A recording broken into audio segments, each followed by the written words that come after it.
Welcome to my podcast, guys. If you are here to work on your relationship with your child, then you are for sure in the right space because you will always have to work on your relationship with yourself. And this is what I offer here on my podcast. So if you listen to my podcast and hear things that are not obviously related to your son, listen on, because whatever you improve in your relationship with yourself will automatically improve all of your relationships, including with your son. So welcome and enjoy. Hey everyone, happy National Sons Day. Apparently today is Happy National Sons Day. I didn't know. I just went on my family chat and someone said that. So today's September 29th. If you have a son, I guess you would, listening to this podcast. Hello. Okay, so happy Sons Day. Today, I have something special for you today. I'm talking about, basically, have you ever heard of people talking about your inner child? Whenever I heard about the inner child before, it sounded a bit strange to me, right? That first idea when I heard about it sounds weird, right? Like, kind of, you're not used to that idea. It's kind of like made up, right? It feels awkward. You're not even sure if you're doing it right, and you don't want to do it because you don't know if it'll work.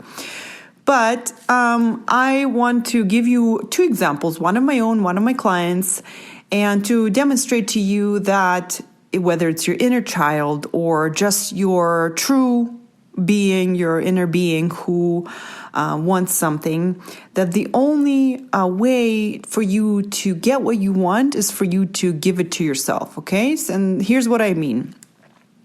One of my clients, I had this conversation with her. She has been in and out of relationships, and she really is attached to this idea that she should be in a relationship, and she has been struggling because she has been wanting her partner to make her feel a certain way. And of course, I kind of explained to her the truth that had set me free is that your partner can't do it for you, right? The only way that you get ever to feel anything is by having a thought, right? If you have a thought and you believe it, then you get to feel it. So you can't feel their love, okay? Their love that they're feeling for you doesn't jump out of their body into your body and then you feel it. It doesn't work that way. If they express their love to you, the only way you feel it is by having a thought like they love me, or I am loved, or I belong. Once you have that thought, then you create that feeling for yourself. Now, it is a great news for people who can't control their partners. This client of mine couldn't control her partner, and they are indeed broken up and he's not there. And so she's left feeling lonely. And so we talked about how what she's seeking is relief from the feeling of loneliness. And right now, before she talked to me, she was convinced that the only way for her to feel better, to feel a relief from loneliness, is for her to get her partner back. And I explained to her that will work, that the only way that works is that, like, if he comes back, but him coming back is not going to relieve her loneliness.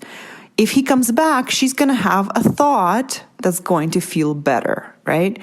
So that's great news, because I said he doesn't have to come back for you to feel better, right? So I asked her, how do you want to feel? And she said she wanted to feel like she belonged. And so I said, well, what do you have to think to feel a feeling of belonging? And she said, I can't remember the thought that she told me, but it was something that resonated with her, or like I belong, or I'm okay, right? but it was something that resonated with her. It's not going to be necessarily resonating with you, but it was a thought that generated a feeling of belonging for her.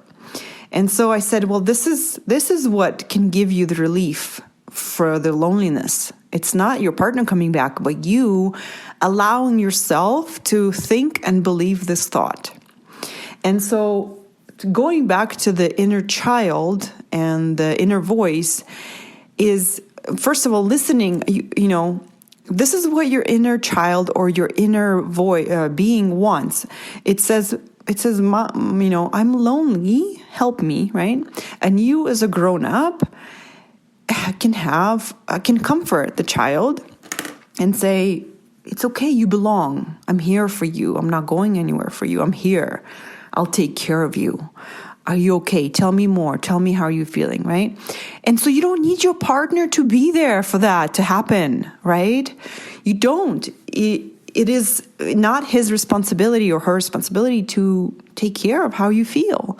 Even if your partner's there, even if you're in a happy relationship, it's still your responsibility to take care of that for you.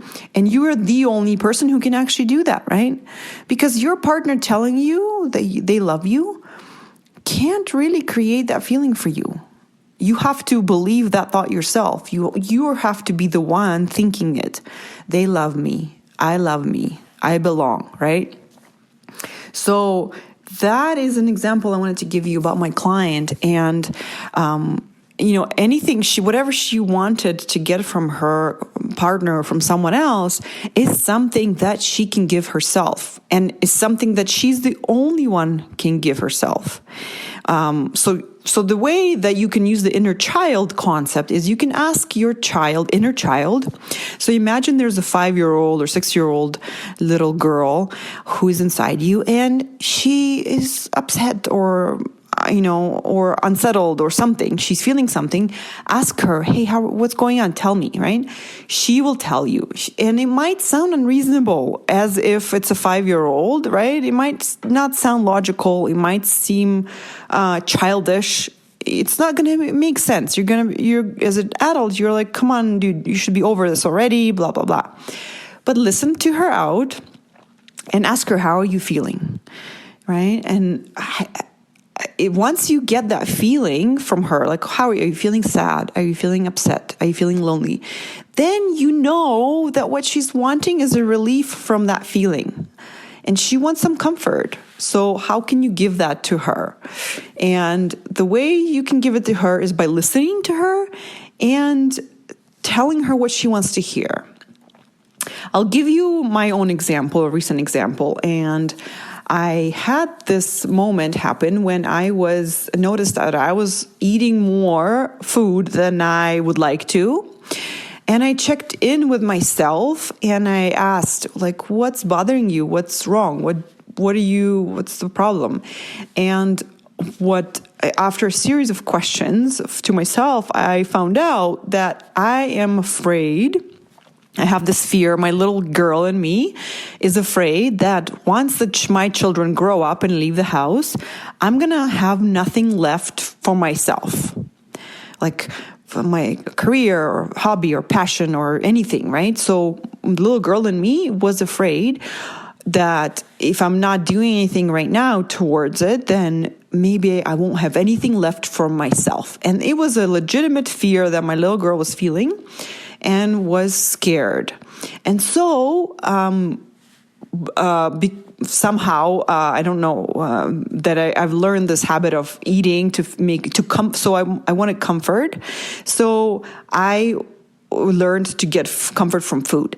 But because it's no longer working for me, I'm gaining weight, I then, want to comfort myself in a different way. So I talked to myself, and as soon as I found out about this fear and I felt it, then it was the most logical thing for me to comfort my little girl.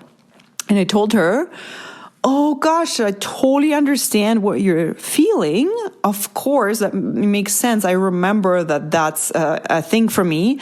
And don't worry, I, as a grown-up, will take care of you. Don't worry. If you want me to do something, and it became super clear to me what I have to do.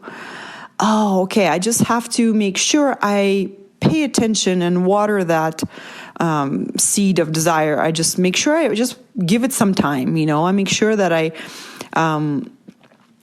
build something of my own so that I have something of my own, and my girl knows it, right? For when my kids leave. And in fact, I already do have a business that I've built for myself to enjoy and to help other people. I am hosting this podcast. And yes, that it's totally for me and for my own fulfillment and enjoyment. And of course, for everyone else, but I have to be the one enjoying it as well. Otherwise, it wouldn't be useful to anyone, right?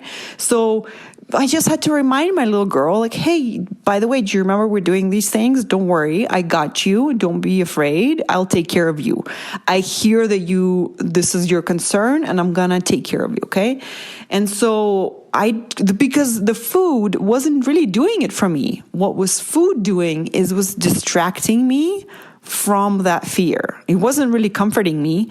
It was actually creating a whole other problem, right? Like full tummy, overweight, just not feeling great, then feeling guilty, then feeling fat, all those things, right? All of those were just a distraction from my discomfort, my own fear of my little girl. And so that was a great opportunity for me to go in and check in. Hey, what's going on? Let's have a talk.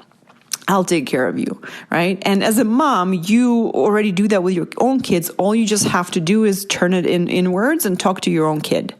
So these are just two examples I wanted to give you, one of my client, one of myself. And I will leave you with this idea that what you want others to do for you, to give you the feeling or something, do that for yourself. I know it's weird. I know it's super weird. Like, give yourself flowers, take yourself out, buy yourself that thing, tell yourself that compliment, offer yourself that job.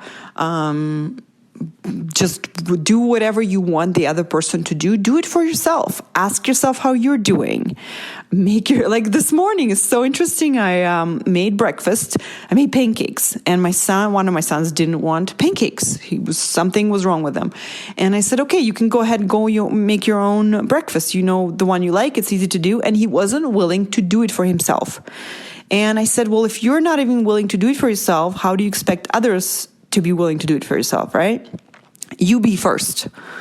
Of course, given that I've made breakfast for everyone, right? I'm a mom, I'll do that job. But it's a great example of how we want others to do something for us that we're not even willing to do for ourselves, right? So this is my invitation to you. Go do that thing that you want the other person to do for you.